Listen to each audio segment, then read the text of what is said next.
नमस्कार। आप देख रहे हैं स्पेशल कवरेज न्यूज। मैं हूं आपके साथ शिव कुमार। दरअसल बीते कई वर्षों से, कई महीनों से ये सुन रहे हैं कि भारतीय जनता पार्टी ने फला पार्टी तोड़ दी, भारतीय जनता पार्टी ने राज्यसभा के चुनाव में वहां कांग्रेस हरा दी, वहां आरजेडी हरा दी, वहां कांग्रेस हरा दी। यही सब चलता चला आ रहा है। आज जो खबर हम आपके समक्ष लेकर आए हैं, इसमें पहली बार कांग्रेस ने बीजेपी के और उसके सहयोगी दल जेडीएस के 13 विधायकों के वोट अपने खाते में कर लिए। और इस वोट करने के बाद बीजेपी में सनसनी फैल गई है। बीजेपी चारों खाने चित्त है। खबर छपी है, खबर आपकी स्क्रीन पर है। कर्नाटक के लिए, कांग्रेस के लिए कर्नाटक से आई बड़ी खुशखबरी। बीजेपी चारों खाने चित्त। डीके शिव कुमार पहली परीक्षा में पास। ये किसकी खबर है? न्यूज 18 की, अंबानी के सबसे बड़े अखबार की। कर्नाटक विधान परिषद चुनाव में कांग्रेस को 4 सीटें फाइनल थी, वो 5वीं सीट भी जीतकर उसने अपना परचम लहरा दिया। बल्कि क्रॉस वोटिंग का ऐसा खेल किया कि भारतीय जनता पार्टी और जनता दल एस के कई विधायक अपनी पार्टी से बगावत कर कांग्रेस के पाले में आ गए। यह जीत डीके शिव कुमार के राजनीतिक मैनेजमेंट और कांग्रेस की 5 गारंटी योजनाओं पर सबसे बड़ी मोहर है। पता होगा आपको कि कल ही झारखंड में इसी तरीके से कांग्रेस के हाथ से एक सीट गई है। और ये चाहे वो बिहार की आरजेडी की सीट की हार हो या फिर मध्य प्रदेश की कांग्रेस और झारखंड की हार हो, ये उतनी कमजोर करती है इंडिया गठबंधन को जितना भाजपा चाह रही है। लेकिन जो कर्नाटक से खबर आई है वो इंडिया गठबंधन के लिए अच्छी है, बीजेपी के लिए खराब है। क्या बीजेपी का दक्षिण में जो सबसे प्रमुख राज्य कर्नाटक था, वहां बीजेपी के पांव नहीं जमेंगे? ये कई चीजें। संदीप जी, ये जो सबसे पहले आपका परिचय करा दें कि संदीप जी पेशे से राजनीतिक विश्लेषक हैं, पेशे से शिक्षक हैं, प्रोफेसर हैं और राजनीतिक विश्लेषक और बेबाक राय रखते हैं। संदीप जी का बहुत बहुत स्वागत है, बहुत बहुत अभिनंदन। और संदीप जी, ये जो झटका लगा है, पहला झटका है, हम बहुत समय से देख रहे हैं। और अभी तो तोड़ फोड़ में ये सब कि 13 वोट क्रॉस हो जाए, बहुत बड़ी संख्या है, मेजर संख्या है। बिल्कुल। देखिए, ये जो आपने बात बताई कि कर्नाटक से जो खबर आ रही है कि 13 लोगों ने अपने पार्टी की व्हिप से अलग जाके वोट किया है, तो ये बहुत बड़ी खबर है। लेकिन याद रखिएगा कि जिस तरह की पॉलिटिक्स लगातार ये लोग कर रहे हैं, चाहे वो मध्य प्रदेश में कांग्रेस के कैंडिडेट का वोटर माने उसकी एक्चुअली जो कैंडिडेचर था उसको निरस्त करना हो, या फिर झारखंड में जो हुआ है, परिमल नाथवानी को वहाँ पे कैंडिडेट बनाया गया और उधर भी इस तरह से वहाँ पे जीती हुई सीट हाथ से निकल गई है। तो ये एक्चुअली एक तरह का दुर्भाग्यपूर्ण मामला था। और मतलब जो पॉलिटिक्स बीजेपी कर रही है, कांग्रेस एक तरह से उसका उसने एक छोटा सा जवाब दिया है। लेकिन इस तरह की पॉलिटिक्स किसी भी पार्टी के लिए ठीक नहीं है, भारत के लोकतंत्र के लिए ठीक नहीं है, क्योंकि ये जो खरीद बिक्री है ये अल्टीमेटली फाइनली एक्चुअली वोटर को ठगती है।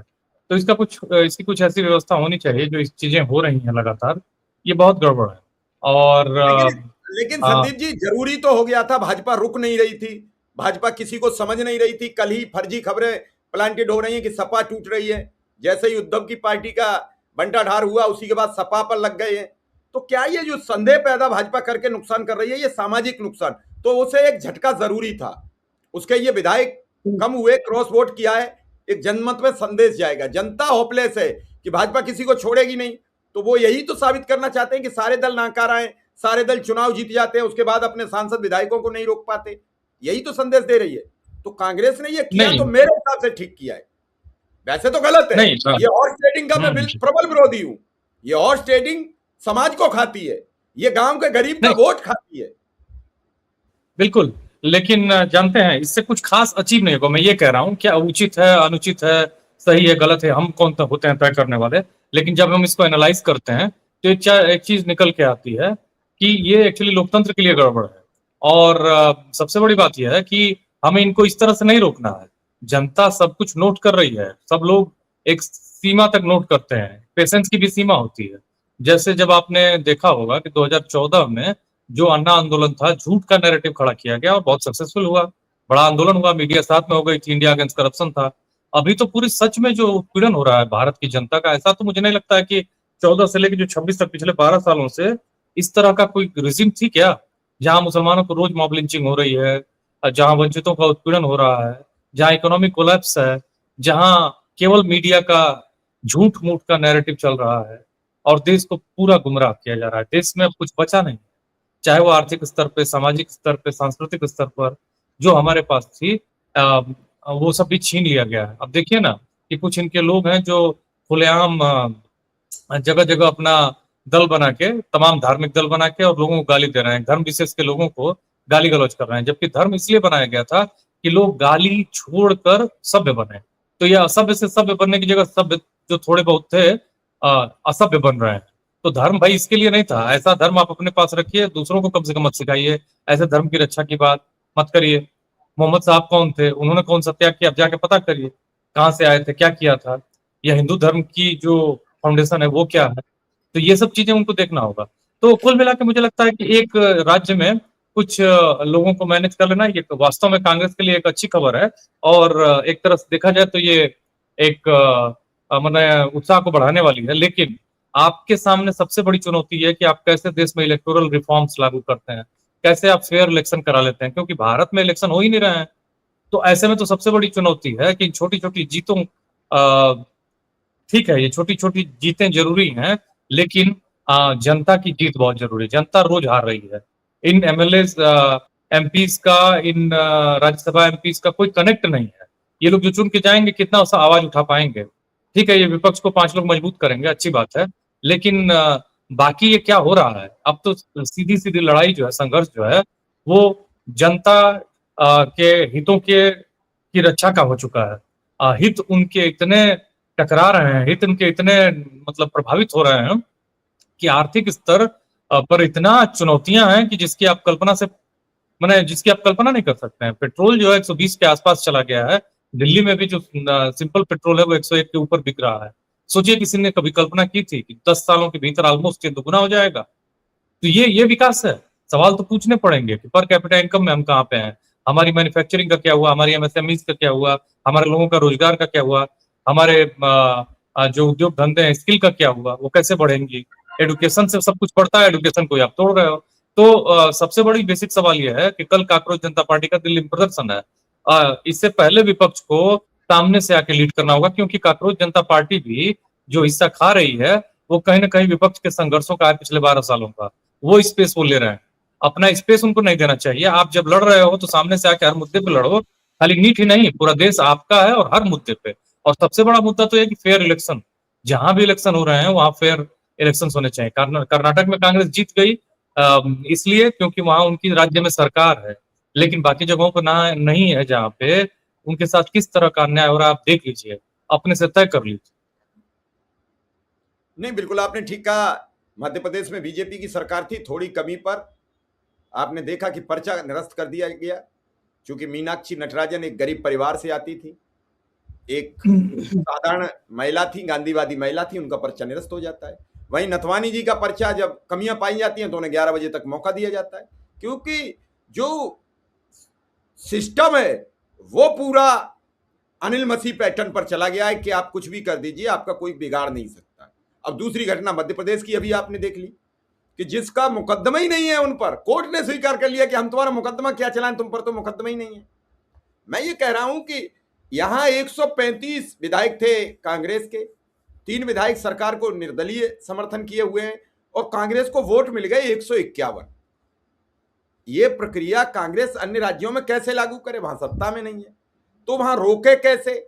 तो इंडिया गठबंधन, जैसे अभी कल परसों प्रयागराज में राहुल गांधी पहुंचे, तो वहां इंडिया गठबंधन का एक बड़ा सैलाब होना चाहिए।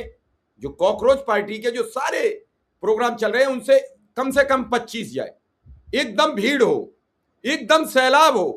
कोटा की रैली के बाद बीजेपी में हड़कंप मचा हुआ है कि अगर युवा ने मूव किया, जिस तरीके से इंडिया अगेंस्ट करप्शन ने 2012-13 में युवाओं को मूव कर दिया कांग्रेस के विरोध में, रोजगार के विरोध में, आम नागरिक को महंगाई के विरोध में, किसान को डीजल पेट्रोल के विरोध में और व्यापारी को डॉलर के विरोध में।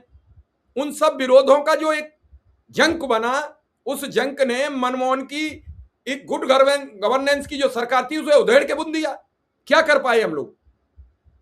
तो आज की तारीख में एक ऐसी सरकार जिसने चुनाव को कैप्चर कर रखा है, चुनाव में नहीं जीत सकते हो, फेयर चुनाव नहीं हो रहे, साफ सुथरे नहीं हो रहे। भाई साफ सुथरे हो रहे हैं तो आप सीसीटीवी फुटेज दीजिए, डिटेल दीजिए। नहीं दे रहा चुनाव आयोग, इसका मतलब साफ सुथरे नहीं है। ऐसे में मौजूदा परिस्थितियों में करें तो करें क्या? सुझाव तो ये चाहिए, जनता को भी सवाल करने चाहिए कि भाई वोट नहीं, हम नहीं डालने जाएंगे। जनता कल 100 सीटों पर विद्रोह कर दे, नहीं वोट डालेंगे जब तक ईवीएम से वोट होगा, कल खत्म हो जाएगा ईवीएम। जनता भी तो नहीं कर रही है, तो जनता को कोई समझाए तो ये सब। संदीप जी। बिल्कुल, बहुत ही अच्छी बात कही आपने शिव कुमार जी। आपने जो सवाल पूछने के दौरान जो शब्द यूज किया ना, जंक, आप बुरा मत मानिएगा, जंक नहीं होता है, चंक होता है, माने टुकड़ा। तो आपने एकदम अच्छी बात कही कि ये जितने भी सारे मुद्दे हैं उन पर साफ साफ पूरे विपक्ष को सवाल पूछना चाहिए कि इकोनॉमी का क्या हुआ जी, पेट्रोल इतना महंगा क्यों हो गया। तुम गए जब ट्रंप से मिलने, पेरिस में आप जब मिलते हो G7 की मीटिंग में, तो आपने कहा कि होर्मुज में पीस स्थापित होना चाहिए, बहुत अच्छा हो गया है, पश्चिम एशिया में गतिरोध खत्म हो गया है और देखना जाना चाहिए कि अनावश्यक कोई हमला ना हो। आपने उन 3 नाविकों का जिक्र क्यों नहीं किया? कब करेंगे आप? आपको एक घटना बताता हूँ शिव कुमार जी, आप याद रखिएगा, चीन ने 2001 की घटना है ये, चीन की एरिया में अमेरिका का एक एयरक्राफ्ट जो कि जासूसी करता हुआ 2001 में पहुंच गया। 24 लोग उस विमान पे थे और वो करीब करीब एक चाइना के आइलैंड के पास था, उसकी टेरिटरी में था। चाइनीज लोगों को मालूम चला, उनके 2 पायलट्स अपने विमानों के साथ उनके आसपास उनको रोकने लगे। रोकते रोकते उसमें एक पायलट था जिसका नाम मैं बोल रहा हूँ, कुछ फेंग साई नाम था उसका, चाइनीज था। वो इतना नजदीक आ गया कि इनके विमान से टकरा गया, उसका आगे का हिस्सा टकरा गया और उसका विमान जो है समुद्र में गिर गया। गिरने के बाद इनका भी जो विमान था अमेरिका वालों का, उनके विमान में भी गड़बड़ी आई और उनका विमान लगा कि टूट के गिर जाएगा। पास में चीन का आइलैंड था, अमेरिका के लोगों ने बिना अनुमति के उस आइलैंड पर जबरदस्ती अपने प्लेन को उतारा। उस प्लेन में चालक दल था और टेक्निकल टीम थी और बहुत सारे लोग थे जो वैज्ञानिक थे, एक तरह की चीजों के बारे में जानते थे। उन सबको चीन ने तुरंत गिरफ्तार कर लिया और चीन बहुत दुखी था। और उस समय नए नए जॉर्ज डब्ल्यू बुश प्रेसिडेंट बने थे, उनको खबर गई। बुश ने कहा कि ये हमारी गलती है। चाइना ने कहा कि आप हमारी एरिया में क्या कर रहे थे, और ये जासूसी का सीधा सा मामला, और हमारा पायलट मारा गया है। और चीन ने एक अपनी शर्त रखी कि आप डबल माफी मांगेंगे, एक तो हमारे पायलट को मारने के लिए, हमारे एरिया में घुसने के लिए, और दूसरा हमारे जो आइलैंड था उस पर अपना विमान लैंड कराने के लिए। उसने करीब करीब 24 लोगों को गिरफ्तार कर लिया था और उनकी पूछताछ भी शुरू कर दी थी। अमेरिका को लगा कि अब मामला बहुत आगे बढ़ जाएगा, पूछताछ में बहुत सारी बातें निकल के आ जाती और पता चल जाता कि जासूसी कर रहे थे और तमाम चीजें हो जाती। चीन ने, अमेरिका ने, क्षमा करिएगा, तुरंत माफी मांगी और उसको डबल माफी का मामला कहते हैं, दोहरी माफी। और उसके बाद चीन ने उन लोगों को छोड़ा और ये शर्त थी। और उसके बाद दोबारा अमेरिका ने उनके मतलब लोगों पर हिम्मत नहीं की है। याद रखिएगा, उसी स्ट्रेट ऑफ हॉर्मुज से चाइनीज और दूसरी शिप जा रही थी, उनके सी फेयरर्स पे क्यों नहीं हमला कर दिया? हेल फायर से हमला किया था अमेरिका ने, हेल फायर मिसाइल से, वो भयानक है और 3 लोग मर गए। आप पूछते भी नहीं हो, मार्को रूबियो एक बार उसने रिग्रेट नहीं दिखाया, उल्टे डांट रहा था कि जो भी मिलिट्री के लोग या जो भी लोग हमारी मिलिट्री की सीमा में जाएंगे उनको उनका यही हश्र होगा। अब लीजिए, दूसरी बार उसने स्टेटमेंट दिया था। तो आपको तो इस पे सवाल नहीं पूछा जाता है, आपको तो ये नहीं पूछा जाता है। आपने तो कहा कि पेट्रोल डीजल कम खर्च करिए, वर्क फ्रॉम होम करिए, यहाँ रोज आपके लोग पैसा उड़ाए जा रहे हैं। उनके ही स्वागत में यही राजस्थान से एक टीम गई हुई है पेरिस में, जो उनका पारंपरिक स्वागत करेगी। अरे भाई, मैं प्रधानमंत्री हूँ, मेरी क्या पहचान में कमी है कि मुझे एक टीम स्वागत करेगी तो मेरा स्वागत होगा? वहां तो फ्रांस की फिजाएं ही अपने आप में एक स्वागत है। इतना खुली हवा, साफ साफ हवा, इतना बेहतरीन समाज, सब कुछ साफ सुथरा, कहीं गंदगी नहीं। ये कम स्वागत है कि आपको वहाँ कालबेलिया डांस कराना था, राजस्थानी पारंपरिक नृत्य करवाना था और उसको मीडिया में दिखाना था कि उनका स्वागत किया है?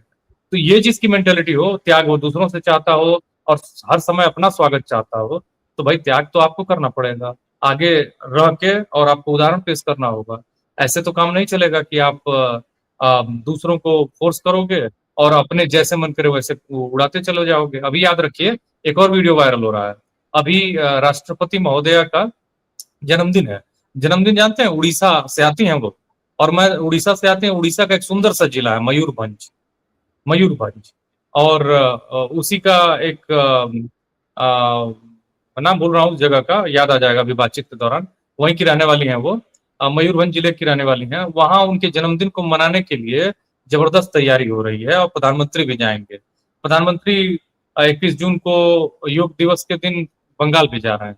तो आपको इतना क्या जाने की जरूरत है, ऑफिस में बैठ के अपना काम करिए। तो ये तो कोई पूछता नहीं है। तो हाँ, याद आ गया, रायरंगपुर की रहने वाली है राष्ट्रपति। रायरंगपुर मयूरभंज जिले में आता है, उसका हेडक्वार्टर बारीपदा है, और वहां जम के पैसा खर्च किया जा रहा है। तो ये सब बातें जो हैं वो दूसरों के लिए है, अपने लिए कुछ नहीं है। उड़ीसा में एक और घटना हुई है, याद रखिए, वहां डबल इंजन की सरकार है, केंद्र सरकार है, राज्य की सरकार है, राष्ट्रपति वहीं से आती है। मालूम है, हाल ही में अभी उड़ीसा सरकार ने, वहां के जो शिक्षा मंत्री हैं नित्यानंद गौड़, उन्होंने अभी किताब छापी है उड़ीसा बोर्ड की 10वीं की 12वीं की। उसमें 50 लाख किताबें छप चुकी हैं। उन किताबों में 1638 गलतियां, 50 विषयों की किताब छपी है। और छपने के बाद सरकार के हाथ पांव फूल रहे हैं, क्योंकि उसमें बता दिया गया है कि सर आइजैक न्यूटन जो दुनिया का सबसे बड़ा वैज्ञानिक था, वो वैज्ञानिक नहीं पायलट था। उसमें बता दिया गया है कि जो कर्नाटक की विधानसभा है वो उड़ीसा में है। उसमें बता दिया गया है कि नियमगिरी हिल्स की जो खदानें हैं वो झारखंड की हैं, उड़ीसा की नहीं। अब सोचिए, इन सब किताबों को पढ़ के उड़ीसा का बच्चा क्या होगा, मूर्ख होगा। मूर्ख बच्चा किसकी मदद कर पाए। तो ये इनकी हालत है। अब सरकार के हाथ पांव फूल रहे हैं, तो उसने कहा कि हम कोरिजेंडम निकालेंगे। किताब तो छाप नहीं पाए, कोरिजेंडम छापेंगे। आप देखिएगा कि उन कोरिजेंडम में कितनी गलतियां होंगी। मैं दावे के साथ कह रहा हूं, क्योंकि पढ़ने लिखने की संस्कृति खत्म हो चुकी है, ना ही कोई ट्रांसपेरेंसी है। डबल इंजन ट्रिपल इंजन की सरकार के बावजूद भी हालत यह है कि ट्रंप जो है मजाक उड़ा रहा है। वो कह रहा है कि आप तो you are as innocent as an angel, लेकिन एट द सेम टाइम कह रहा है कि यू आर अ किलर। दोनों चीजें कह रहा है, एक्चुअली मजाक कर रहा है। तो पूछना चाहिए ना भारत सरकार को कि आप देखिए, एंजल कह सकते हो, किलर नहीं कह सकते हो। कैसे, in what terms I am a killer, in what terms our prime minister is a killer, who, how can you say this is not a joke. You are the president of United States of America and he is the prime minister of India, one of the largest democracy of the country. How can it be possible, ये कैसे संभव हो सकता है। कोई पूछने वाला नहीं है। उसी को न्यूज की पाठशाला और रूबिका लियाकत की पाठशाला सब बता रहे हैं मास्टर स्ट्रोक है। अजीबो गरीब एक मूर्खतापूर्ण मतलब समय से ये दौर, मैंने दौर से ये देश गुजर रहा है। वो कहाँ है वो कविता थी ना कि राजा बोला रात है, मंत्री बोला रात है, ये सुबह सुबह की बात। संदीप जी, बड़ी गंभीर मोड़ पर आप ले आए हैं। ये हार, ये जीत, ये सब अलग बात है, लेकिन राष्ट्र का सम्मान, देश का स्वाभिमान, देश की इज्जत, देश की आबरू जब जब कमजोर होती है, तो सबसे ज्यादा दर्द उसे होता है जो सबसे निचले पायदान पर बैठा होता है, क्योंकि उस तक पहुंचते पहुंचते बहुत कुछ लुट चुका होता है। बहुत देर में पहुंचती है उस तक पर। अभी उसे एक अच्छे भारत बनने का जो सपना था, वो उस तक खबर पहुंच पाई है। उसे एक अच्छे प्रधानमंत्री का जो जज्बा, उसमें से काट काट के क्लिपें दिखाई जाती हैं, जैसे न्यूज की पाठशाला, फलानी पाठशाला कल से कह रही है प्रधानमंत्री का मास्टर स्ट्रोक। उनके हाथ कांप रहे थे पर्ची पढ़ते वक्त। उनका ध्यान था कर्नाटक के विधायक हमारा साथ छोड़ चुके हैं। उनका ध्यान था कि परिमल नथवानी कैसे चुनाव जीते, कौन से को नोटिस भिजवाया जाए। उनका चिंता थी कि उद्धव के सांसद कैसे आए। नहीं, शिव कुमार जी, उनका ध्यान था कि कहीं नाराज न हो जाए ट्रम्प, उसको खुश करने में। एक देश का प्रधानमंत्री जिसकी एक सॉवरेनिटी है, वो ताकि वो कहीं नाराज न हो जाए, नाराज होकर हमारे प्रिय को फिर से कहीं मामला गड़बड़ न कर दे। मसला ये उनसे भी कुछ कह सकता था, वो उनसे भी कुछ कह सकता था। और आज इस बात का सबूत तो हमारे विदेश सचिव विक्रम मिश्री ने दे दिया, जब एक पत्रकार ने सवाल किया कि क्या 2014 से भारत का, और तो उन्होंने कहा भारत 500 वर्ष से ऐसे ही इज्जत से जीता था और भारत का सम्मान इससे ज्यादा रहा है, कम नहीं रहा है। तो इसका मतलब पहले भी हमारी विदेश में धाक थी। ये उन्हीं के विदेश सचिव का बयान है, मेरा बयान नहीं है। और इस बयान को क्यों नहीं दिखा रही वो मीडिया? 500 सालों से जो भारत की एक घटना बता देता हूँ, बड़ा इंटरेस्टिंग है। इंदिरा गांधी अमेरिका में जाके और वहां के प्राइम मिनिस्टर प्रेसिडेंट थे, मुझे याद नहीं आ रहा है उनका नाम, बहरहाल याद आ जाएगा अभी, उनके सामने बोली थी कि मिस्टर प्रेसिडेंट, उन्होंने भी पढ़ के बोला था, लेकिन सामने से पढ़ के बोला था और बोला था कि मिस्टर प्रेसिडेंट, हमारा रूस से अच्छा संबंध है और हम आपके भी साथ रहेंगे, आपसे भी अच्छा संबंध रहेगा, लेकिन इसका मतलब ये नहीं होता है कि हम रूस से अपना संबंध खराब कर लेंगे। और उन्होंने अपनी बात को पूरी मजबूती से और बेबाकी से और जोरदार ढंग से रखी थी। नहीं, बिल्कुल आप ठीक कह रहे हैं, और यही तो मजबूती होती है। ये जो सीटों का हेरफेर है, जो कांग्रेस करे या फिर भाजपा करे, ये जनहित में नहीं है, पहली बात। क्योंकि जनता अपने मन से किसी को चुन के भेजती है, तो उस वोट को उसी पार्टी के प्रति, उसी पार्टी के एमएलसी और राज्यसभा के लिए चुना जाना चाहिए, जिस हिसाब से हम चुनकर भेजते हैं। लेकिन बदले दौर में पैसा के लोभ लालच में जो ये विधायक चुनकर इधर उधर राज्यसभा में मुंह मारते हैं, इन्हें भी जनता को सबक सिखाने की जरूरत है। और सबसे बड़ी जरूरत है जनता को कि वो कब अपने सरकार से ये सवाल करेगी कि भाई हमें ईवीएम से चुनाव नहीं, चुनना नहीं है अपना विधायक। एक बात मैं कहना चाहता हूँ शिव कुमार जी, देखिए जनता को तय करना होगा कि एक्चुअली जनता को चुनना होगा अपने प्रतिनिधि, लेकिन अभी हो क्या रहा है कि कुछ लोग मिलकर बस चुन रहे हैं और आम जनता का रोल इसमें खत्म हो चुका है।